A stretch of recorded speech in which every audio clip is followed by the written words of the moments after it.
ದರ್ಶನ್ ಅವ್ರನ್ನ ನೋಡಿದಾಗ ಯಾವ ಸ್ಟ್ರೆಂತ್ ಅವರಲ್ಲಿ ಇರೋದು ನಿಮ್ಗೆ ಎದ್ದು ಕಾಣಿಸುತ್ತೆ? ಮೇಡಮ್ ಏನ್ ಗೊತ್ತಾ, ರೀಸೆಂಟ್ ಆಗಿ ಒಂದು 2-3 ವೀಕ್ಸ್ ಬಿಫೋರ್ ಒಂದು ವಿಡಿಯೋ ನೋಡಿದೆ ಮೇಡಮ್ ಸೋಷಿಯಲ್ ಮೀಡಿಯಲ್ಲಿ. ಡಿ ಕೆ ಶಿವಕುಮಾರ್ ಸರ್ ಹೇಳ್ತಾ ಇದ್ರು, ಯೋ ಯಾಕ್ರಯ್ಯ ಡಿ ಬಾಸ್ ದರ್ಶನ್ ದರ್ಶನ್ ದರ್ಶನ್ ಅಂತ ಆಗ್ತಾ ಇರ್ತೀರಂತ. ಅದಕ್ಕೆ ನ್ಯೂಸ್ ರಿಪ್ಲೈ ಮಾಡಿದ್ರಂತೆ, ಸರ್ ನಮ್ಮೊಟ್ಟೆನು ತುಂಬಬೇಕಲ್ವಾ ಸರ್ ಅಂತ. ಅದು ನೋಡಿದ್ರೆ ಏನ್ ಅನ್ಸುತ್ತೆ ಅಂದ್ರೆ ಮೇಡಮ್, ಅಂದ್ರೆ ಬಾಸ್ ವಿಚಾರ ತಿಳ್ಕೊಳಕ್ಕೆ ನಮ್ ಫ್ಯಾನ್ಸ್ ಎಷ್ಟು ಕಾಯ್ತಾ ಇರ್ತಾರೆ, ಎಷ್ಟು ವೆಯ್ಟ್ ಮಾಡ್ತಾ ಇರ್ತಾರೆ. ಅಂದ್ರೆ ಇವಾಗ ನ್ಯೂಸ್ ಅವ್ರಿಗೆ ಗೊತ್ತು, ಇವಾಗ ಇವ್ರ ಹೆಸರು ಹಾಕಿದ್ರೆ ಎಷ್ಟೊಂದ್ ಜನ ವೆಯ್ಟ್ ಮಾಡ್ತಾ ಇದಾರೆ, ಮುಂದೆ ಏನಾಗುತ್ತೋ ತಿಳ್ಕೊಬೇಕು ಅಂತ ಕಾಯ್ತಾ ಇದಾರೆ. ಸೊ ನೋಡ್ತಾರೆ ಅನ್ಬಿಟ್ಟು ಒಳ್ಳೇದೋ ಕೆಟ್ಟದೋ ಸುಮ್ನೆ ಆಗ್ತಾ ಇರ್ತಾರೆ.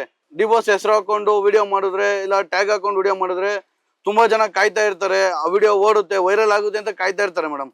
ಇರೋದನ್ನ ಹೇಳ್ಬೇಕು, ಈಗ ಅವ್ರದ್ದೇನೋ ಮೀಡಿಯಾ ವೈರಲ್ ಆಗ್ಬೇಕು, ಅವ್ರದ್ದೇನೋ ಟಾಪ್ ಅಲ್ಲಿ ಇರ್ಬೇಕು ಅಂತ ಮಿಸ್ಯೂಸ್ ಆಗಿ ಇಲ್ದೇ ಇರೋದ್ನೆಲ್ಲ ಮೆಸೇಜ್ ಹಾಕೋದು ತಪ್ಪು ಮೇಡಮ್. ಓಕೆ, ಅಂದ್ರೆ ಸುಳ್ಳು ಸುದ್ದಿ ಮಾಡಿ ಹಾಕ್ತಾರೆ ಅಂತ ಹೇಳ್ತಾ ಇದ್ದೀರಾ. ಓಕೆ ಫೈನ್, ಪರವಾಗಿಲ್ವೇ? ಈ ಮೆಸೇಜ್ ಎಲ್ಲ ನೀವು ನೋಟ್ ಮಾಡ್ಕೊಂಡಿದ್ದೀರಾ, ಅದನ್ನ ಪಾಲಿಸಿದೀರಾ, ಅಭಿಮಾನಿಗಳಿಗೂ ಹೇಳ್ತಿದ್ದೀರಾ? ಮೇಡಮ್ ಅದಲ್ದೆ ಇನ್ನೊಂದೇನು ಅಂತ ಅಂದ್ರೆ ಮೇಡಮ್, ಈಗ ಬೆಟ್ಟಿಂಗ್ ಪ್ರಮೋಷನ್ ಆಗ್ಲಿ, ಈಗ IPL ಸ್ಟಾರ್ಟ್ ಆದಾಗ ನಮ್ ಬಾಸು ಅದಕ್ಕೆ ಅಂತಾನೆ ವಿಡಿಯೋ ಮಾಡಾಕ್ತಾರೆ ಮೇಡಮ್ ಅವ್ರ ಪೇಜ್ಗಳಲ್ಲಿ. ಅಂದ್ರೆ ನಿಮ್ಗೆ ಎಂಟರ್ಟೈನ್ಮೆಂಟ್ಗೋಸ್ಕರ ನೋಡಿ, ಸುಮ್ನೆ ನಿಮ್ ಲೈಫ್ ಹಾಳು ಮಾಡ್ಕೋಬೇಡಿ, ಯಾವ್ದ್ರ ಮೇಲೂ ಬೆಟ್ಟಿಂಗ್ ಕಟ್ಟಕ್ ಹೋಗ್ಬೇಡಿ ಅಂತ. ಮೇಡಮ್ ಯಾರೇ ಆಗ್ಲಿ ಮೇಡಮ್, ಒಬ್ಬ ಹಾಳಾಗ್ತಾ ಇದ್ದಾನೆ ಅಂದ್ರೆ ನೋಡ್ಬೋದು ಅಷ್ಟೇ, ಅವ್ರು ಸರಿ ಮಾಡಕ್ ಯಾರು ಯೋಚನೆ ಮಾಡಲ್ಲ. ಬಟ್ ನಮ್ ಬಾಸ್ ಯಾವ ತರ ಯೋಚನೆ ಮಾಡ್ತಾರೆ ಅಂದ್ರೆ, ನಮ್ಮ ಅಭಿಮಾನಿಗಳಿಗೆ ಯಾವ್ದು ಪ್ರಾಬ್ಲಮ್ ಆಗ್ಬಾರ್ದು, ಇದರಿಂದ ನಮ್ಮ ಅಭಿಮಾನಿಗಳಿಗೆ ಏನು ತೊಂದರೆ ಆಗ್ಬಾರ್ದು ಅಂತ ಹೇಳಿ ಅವರೇ ಖುದ್ದಾಗಿ ವಿಡಿಯೋ ಮಾಡಾಕ್ತಾರೆ. ಯಾರು ಇದನ್ನ ಸೀರಿಯಸ್ ಆಗಿ ತಗೋಬೇಡಿ, ಎಂಟರ್ಟೈನ್ಮೆಂಟ್ಗೋಸ್ಕರ ನೋಡಿ, ಎಂಜಾಯ್ ಮಾಡಕ್ಕೋಸ್ಕರ ನೋಡಿ. ಇದೊಂದು ತುಂಬಾ ಖುಷಿ ಆಗುತ್ತೆ. ಮತ್ತೆ ರೈತರ ಪರ ನಿಲ್ತಾರೆ ಅಂದ್ರೆ ನಮ್ ಡಿ ಬಾಸ್ ಅಷ್ಟೇ ಮೇಡಮ್, ಅದು ಇನ್ನೂ ಹೆಚ್ಚು ಖುಷಿ ಕೊಡುತ್ತೆ.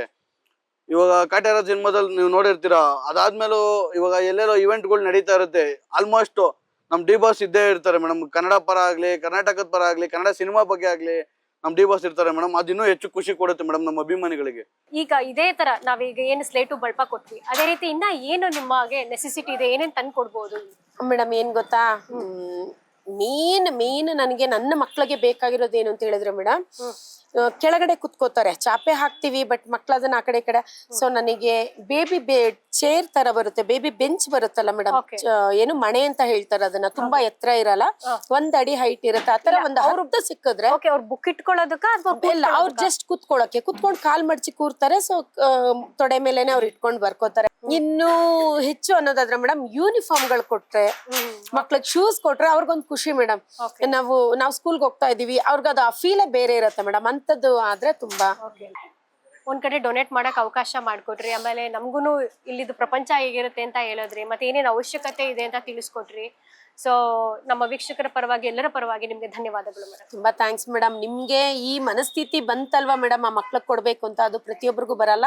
ಸೊ ಅದನ್ನ ನೀವು ಮಾಡಿ ತಂದ ಮಕ್ಳಲ್ಲಿ ಕೊಟ್ಟು ಅವ್ರಿಗೊಂದು ಖುಷಿನ ಕೊಟ್ಟಿದ್ದೀರಲ್ಲ ಮೇಡಮ್, ಅದಕ್ಕೆ ನಿಮ್ಗೆ ತುಂಬಾ thanks madam. Thank you so much. Thank you.